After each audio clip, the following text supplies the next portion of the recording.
जी अस्सलाम वालेकुम वरहमतुल्लाहि वबरकातुहू।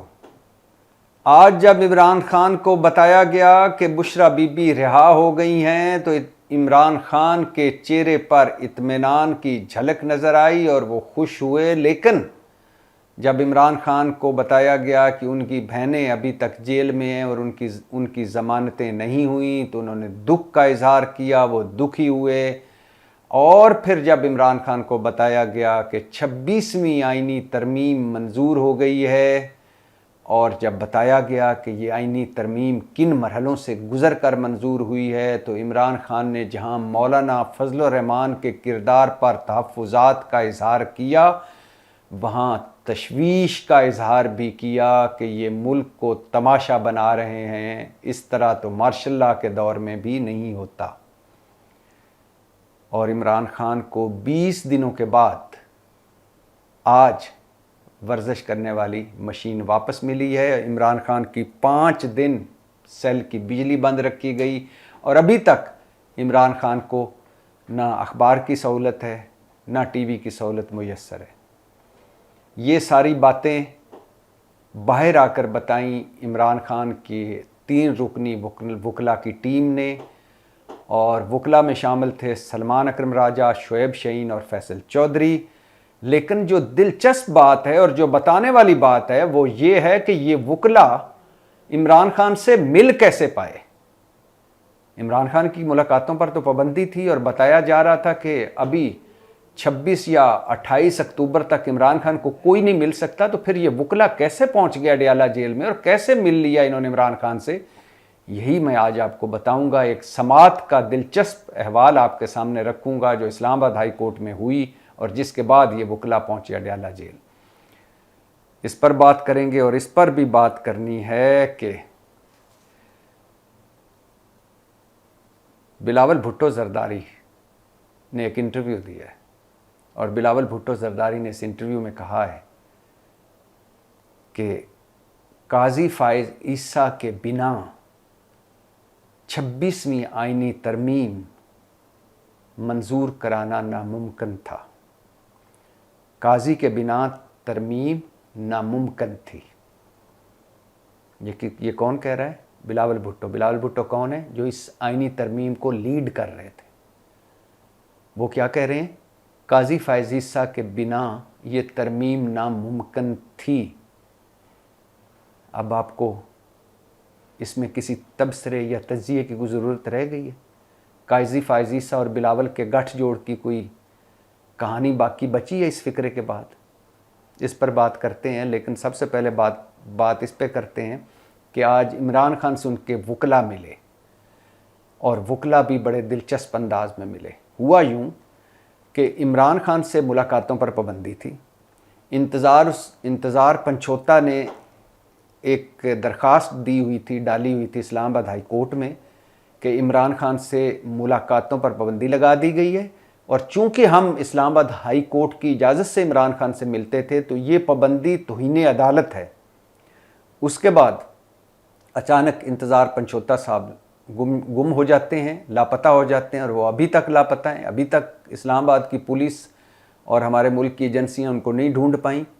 कभी बताया जाता है कि उनका टेलीफोन या उनकी गाड़ी आखिरी मर्तबा F6 सुपरमार्केट इस्लामाबाद में नज़र आई। कभी बताया जाता है रावलपिंडी के और इस्लामाबाद के संगम पर फैज़ाबाद चौक में नज़र आई। कभी बताया जाता है पिंडी नज़र आई। कभी बताया जाता है लाहौर नज़र आई। कभी बताया जाता है उनका मोबाइल आखिरी बार इस पेशावर में ऑपरेट हुआ या आखिरी बार कॉल हुई।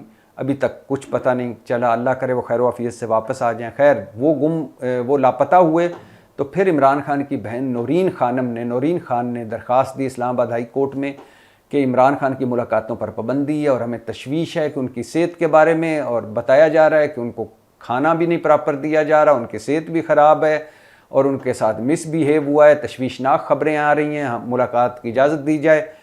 और चीफ जस्टिस आमर फारूक साहब ज़ाहिर केस सुन रहे थे, इजाज़त कैसे मिलती? उन्होंने ये दरख्वास्त मुस्तरद कर दी और कहा कि जब चूँकि अदालत ने सिक्योरिटी थ्रेट्स की बुनियाद पर पूरी अडयाला जेल के कैदियों पर की मुलाकातों पर पाबंदी लगाई हुई है, लिहाजा जब अडयाला जेल हुक्काम पाबंदी हटाएंगे तो नौरीन खान की इमरान खान से मुलाकात करवा दें। फिल फौर मुलाकात की दरख्वास्त मुस्तरद हुई। उसके बाद फैसल चौधरी साहब ने उसी दरख्वास्त को परसू किया जो इंतज़ार हुसैन पंचोता ने दी थी, और इस बार ये दरख्वास्त लग गई जस्टिस सरदार इजाज़ इसाक खान के सामने। और फिर क्या हुआ मैं आपको मुख्तसर करके बताता हूँ। तफसील आप सोशल मीडिया पर देख सकते हैं, अखबारात में देख सकते हैं, टीवी पर आ रही है वो भी देख सकते हैं, लेकिन मुख्तसर करके मैं बताता हूँ। ये वकला जब पेश हुए सरदार एजाज़ इसाक खान की अदालत में, तो इन वकला ने, इमरान खान के वकला ने, फैसल चौधरी ने बताया कि इमरान खान से जेल में मुलाकात ना करवाने पर तौहीन अदालत लगती है, ये केस लगा हुआ है, और तो लिहाजा हमें मुलाकात की इजाज़त दी जाए। हुकूमत की तरफ से additional attorney general Munawwar Iqbal Dogal पेश हुए। जज साहब ने कहा हुकूमती वकील से कि मुलाकात करवाएं। उन्होंने आगे से कहा कि एक थ्रेट नोटिफिकेशन या थ्रेट अलर्ट जारी किया है अडयाला जेल की सिक्योरिटी के हवाले से हुकूमत ने, और तमाम मुलाकातों पर पाबंदी लगा दी गई है। तो लिहाजा अब इमरान खान से मुलाकात नहीं करवाई जा सकती, सिक्योरिटी मसाइल हैं। जिस पर जज साहब ने कहा, जस्टिस सरदार इजाज़ इसाक खान ने कहा, आप कहना चाह रहे हैं कि हुकूमत एक नोटिफिकेशन से इंसाफ की फराहमी रोक सकती है? अदालती हुक्म के बावजूद मुलाकात से इनकार अदालती हुक्म की खिलाफ वर्जी है। पंजाब हुकूमत ने तौहीन अदालत की है। और फिर जब हुकूमती वकील ने कहा कि वजारत दाखिला ने यह थ्रेट अलर्ट जारी किया है और ये बड़ा सीरियस थ्रेट अलर्ट है, तो जज साहब ने कहा कि वजारत दाखिला की रिपोर्ट दें और बताएं क्या सिक्योरिटी थ्रेट्स हैं। और फिर जब उन्हें बताया गया कि एक आपकी इस्लामाबाद हाई कोर्ट में एक दूसरे बेंच में इमरान खान की बहन नूरीन की ने दरख्वास्त दी थी मुलाकात की इमरान खान से, तो वो मुस्तरद हो चुकी है, लिहाजा अब इस दरख्वास्त को सुनने आप ना सुने। तो उन्हें कहा गया कि वो बहन की मुलाकात थी, ख़ानदान की मुलाकात थी, ये इमरान खान के वकला की मुलाकात है और वकला से इमरान खान का मिलना ज़रूरी है। और फिर जज साहब ने कहा वजारत दाखिला को मैं बुलवाऊंगा और वो आकर बताए कि कौन सा इतना बड़ा थ्रेट है सिक्योरिटी का कि वकला भी नहीं मिल सकते। जज साहब ने कहा इमरान खान की वकला से ऑनलाइन मीटिंग कराएं। एडिशनल अटारनी जनरल का तौहीन अदालत केस में अदालत ऐसा आर्डर पास नहीं कर सकती। और फिर मैं आपको बता रहा हूँ कि सिक्योरिटी थ्रेट्स हैं, जिस पर जज साहब जस्टिस सरदार इजाज़ इसाक खान ने कहा कि रोज़ाना सिक्योरिटी थ्रेट जारी करते हैं आप, रोज़ाना कहते हैं शेर आया शेर आया शेर आया, कल कौन इसको सीरियस लेगा? इन सिक्योरिटी थ्रेट्स की हकीकत क्या है, मैं इसकी तय में जाऊंगा। जिन्होंने ये रिपोर्ट्स लिखी हैं सिक्योरिटी के हवाले से, इनको मैं बुलवाऊंगा, इन कैमरा अदालत में बुलवाऊंगा और कुरान पर हल्फ लूँगा और पूछूंगा कि क्या वाकई वो सही सिक्योरिटी थ्रेट जारी किए गए हैं।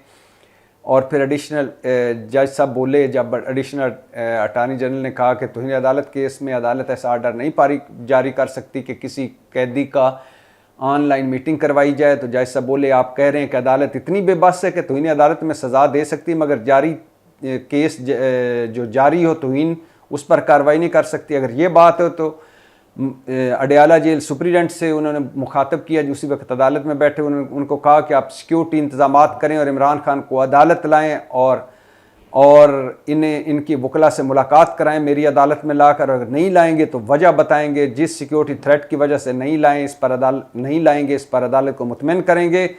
आज दोपहर 3 बजे अदालत में लाएं इमरान खान को।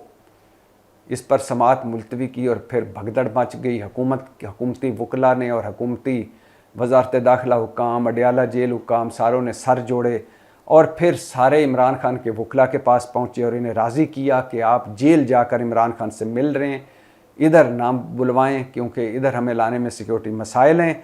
और फिर यूँ सलमान अकरम राजा, शोएब शाहीन और फैसल चौधरी गए अडयाला जेल और इनकी मुलाकात हुई इमरान खान के साथ। और मैंने जैसा बताया कि इमरान खान को बिल्कुल ये इल्म नहीं था कि 26वीं आइनवी तरमीम मंजूर हो गई है। Justice Yahya Afridi chief justice बन चुके हैं या नामज़द हो चुके हैं या उनका नोटिफिकेशन हो गया है।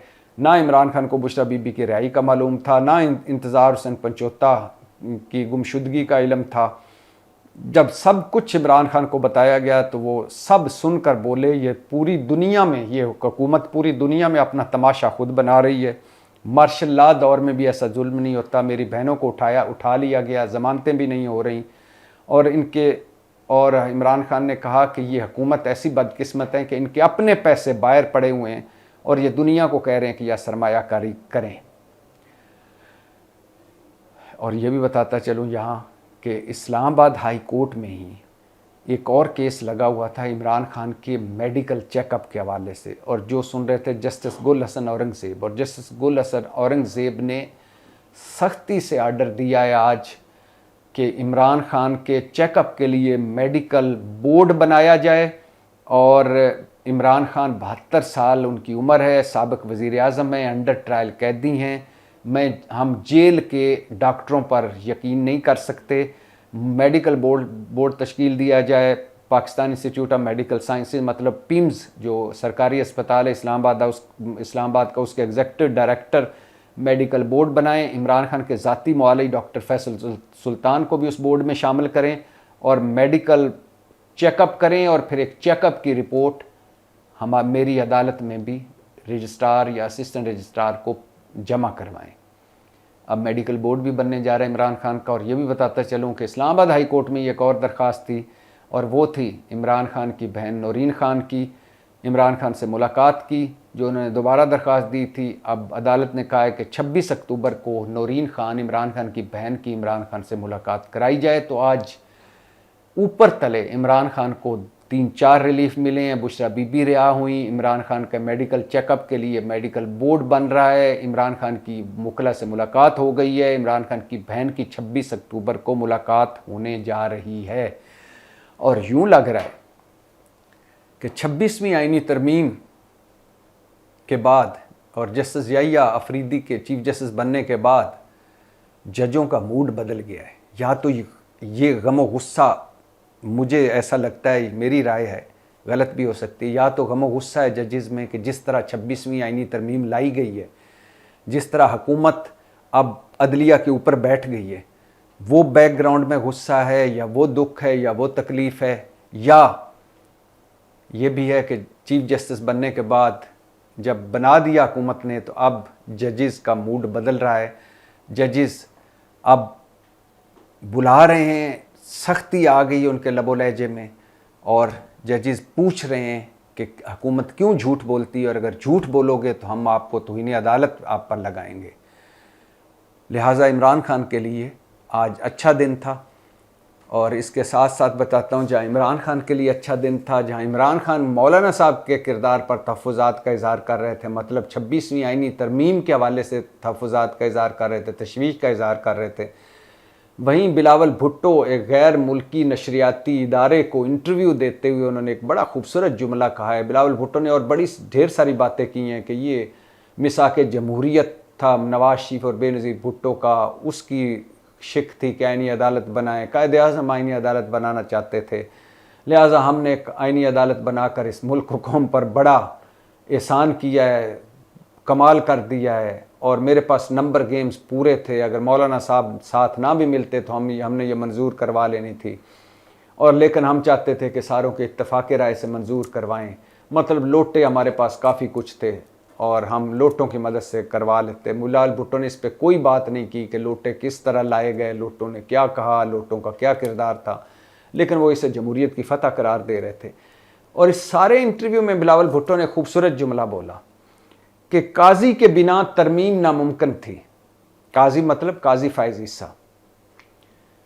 अब आप सोच लीजिए कि बिलावल भुट्टो के इस एक जुमले में क्या क्या कहानियाँ छुपी हुई हैं, क्या क्या दास्तानें छुपी हुई हैं, क्या क्या किस्से छुपे हुए हैं।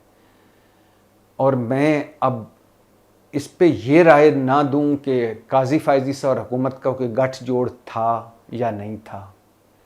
काजी फ़ाइज़ ईसा की मर्ज़ी से सारा कुछ हुआ, और काजी फ़ाइज़ ईसा ने सारा कुछ हुकूमत की मर्ज़ी से किया। जिस तरह 63A केस उन्होंने गैर कानूनी कमेटी बनाकर 63A केस लगाकर लोटाक्रेसी जायज़ करार दे दी, और उस लोटाक्रेसी की मदद से आईनी तरमीम मंजूर कराई हुकूमत ने।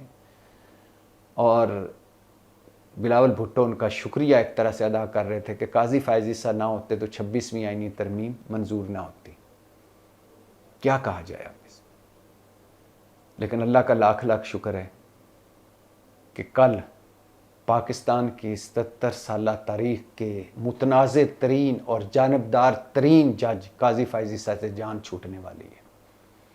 और ये भी बताता चलूँ कि काजी फ़ायज़ ईसा कल उनको ऑफ़र हुई थी कि इशाइया दे रही है सुप्रीम कोर्ट उनके एजाज़ में, उन्होंने इनकार कर दिया कि नहीं 20 लाख या 30 लाख लगेंगे सरकारी, क्या ज़रूरत है इशाइया की। अब कल उन्होंने ज़ोराना कबूल कर लिया सरकारी खर्च पर। और काजी फ़ायज़ ईसा का ये भी बताता चलूँ कि मंसूर अली शाह साहब ने एक ख़त लिखा है काजी फ़ायज़ ईसा को और उन्हें आसान लफ्ज़ों में यही कहा है कि जो कुछ आपने किया है वो ठीक नहीं किया, दिल दुखी है। और उन्होंने कहा है कि जब बड़े ओहदों पर मौजूद, इंसाफ के ओहदों पर मौजूद लोग ऐसे करें तो दुख होता है और तकलीफ़ होता है, और आपका ये किरदार हमेशा याद रखा जाएगा। फिर बिलावल भुट्टो का फ़िक्रा दोहरा रहा हूँ कि काजी के बग़ैर 26वीं आईनी तरमीम नामुमकिन थी। आप मुझसे ज़्यादा समझदार हैं, समझ गए होंगे कि काजी फ़ायज़ ईसा का कितना किरदार था 26वीं आईनी तरमीम। मतलब हुकूमत को अदलिया के ऊपर बिठाने में, मतलब हुकूमत को अदलिया के पर काटने में, मतलब आज़ाद अदलिया को ख़त्म करने में काजी फ़ायज़ ईसा का कितना किरदार था। पाकिस्तान जिंदाबाद।